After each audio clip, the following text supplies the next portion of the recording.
Hello everyone, I'm Bill Springer from Delphi Timeline, and I'm exhausted. I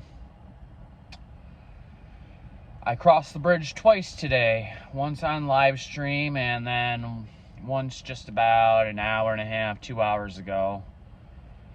And I recorded that in HD quality, and once I get done editing that video, because it's part of a larger video that I was taking. Once I get done editing that, I'll upload it. So I just wanted to give you guys kind of my thoughts about, I don't know, what I've experienced today. And so yeah, I crossed the bridge twice, and I'm gonna go ahead and say don't do it.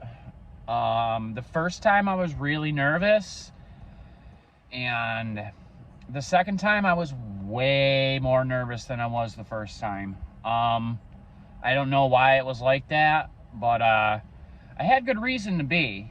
When I upload the video, you'll understand. Or maybe you won't, but there is a point there where I felt like I was off balance, and I was scared shitless for a second.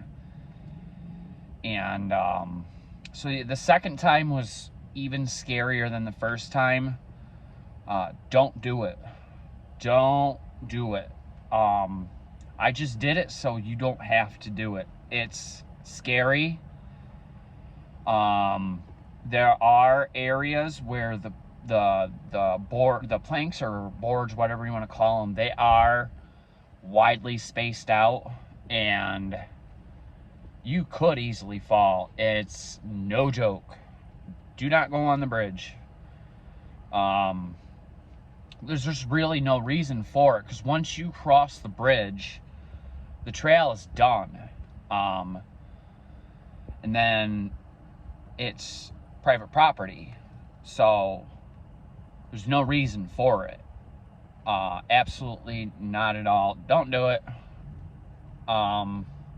I'm not doing it again. I know I said that I was going to do it tomorrow, but twice is enough, and I think I have gotten my complete fill of bridges. Yeah, I'm done. Done with bridges, man. Bridges that narrow, at least. Like, so you're walking down it. It's dangerous. It's pretty much guaranteed death if you fall on both sides. You're looking down the entire time to watch where you're going. So it's not like you're looking around to see the magnificent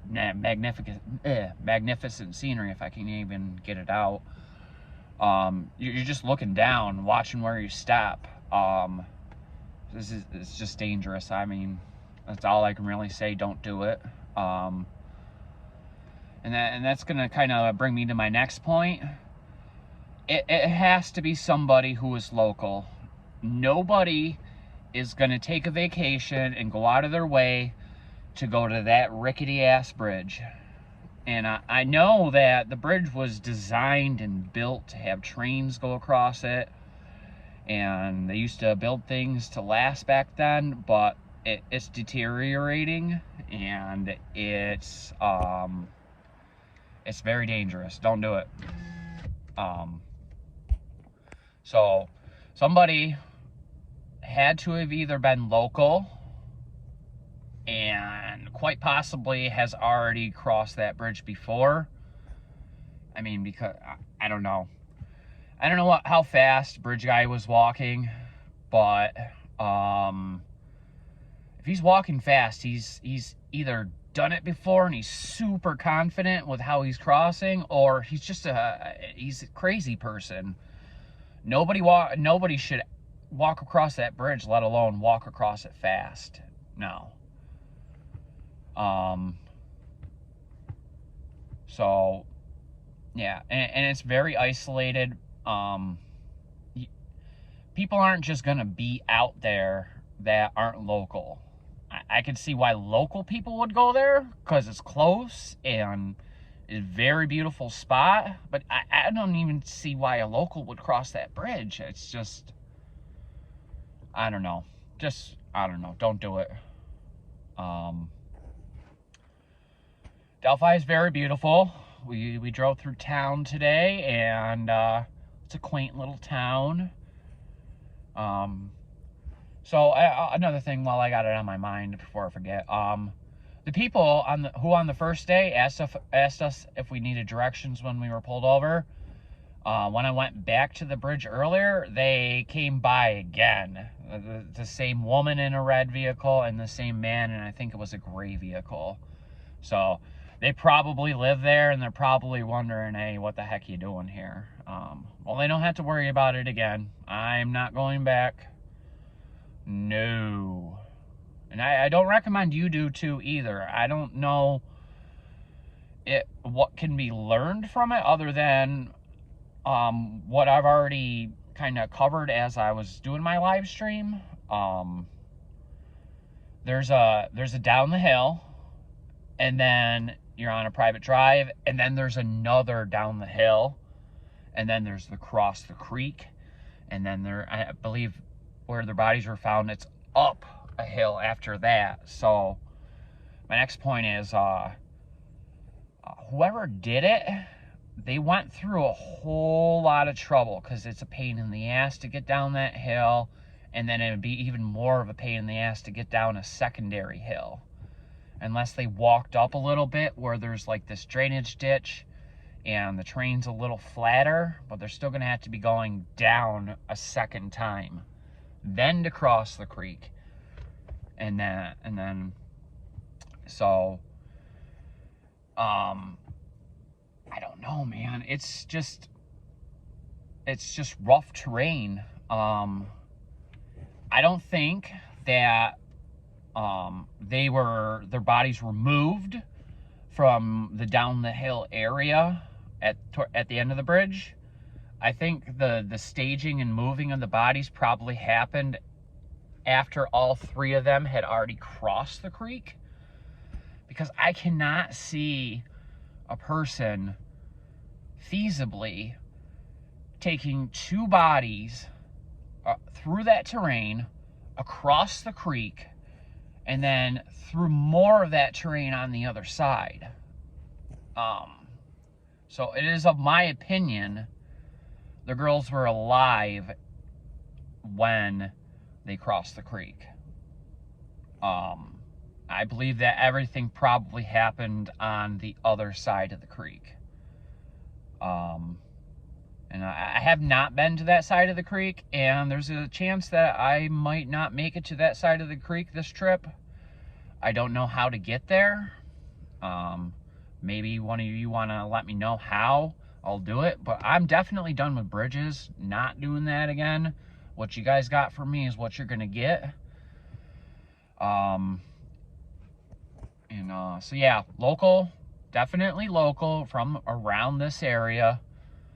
Might have been there before. It's a pain in the ass to get down the hill, and it would be even more of a pain in the ass to get down the second part of the hill. And then to cross, I don't know how any of this stuff happens. It just, the more information I seem to find about this, the less and less it makes sense. Again, all the locals in Delphi today were kind, nice people. We went to the Marathon gas station, and when I went in, I asked the lady who was working the counter if she knew that the surveillance from she knew that the Marathon gas station was recently in the news, and she goes, "Oh, why?"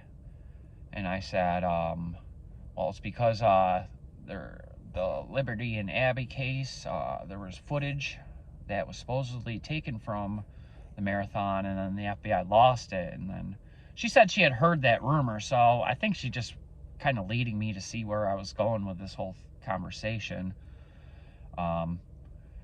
I don't know, and she seemed kind of like half annoyed that I asked her, but she seemed like she knew. I don't know why she would be annoyed. I mean, people are going to talk about the case, right? I mean, when you stop talking about it, you know, that's when things go cold. So I guess I don't really feel too bad about asking a question. And then I talked to a cashier at White Castle in Lafayette, and he seemed like he knew like a little bit about it, but just the basics. Like, yeah, I heard they were killed and never caught the guy. And he was younger. I'd say he was probably around 18, 19 years old maybe. And so he probably would have been like 14, 15 years old at the time. So he knows about it. Trying to think, is there anything else I can bring up about today that I haven't already said?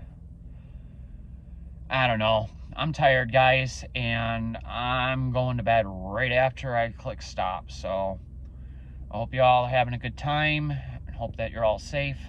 So long. Good night.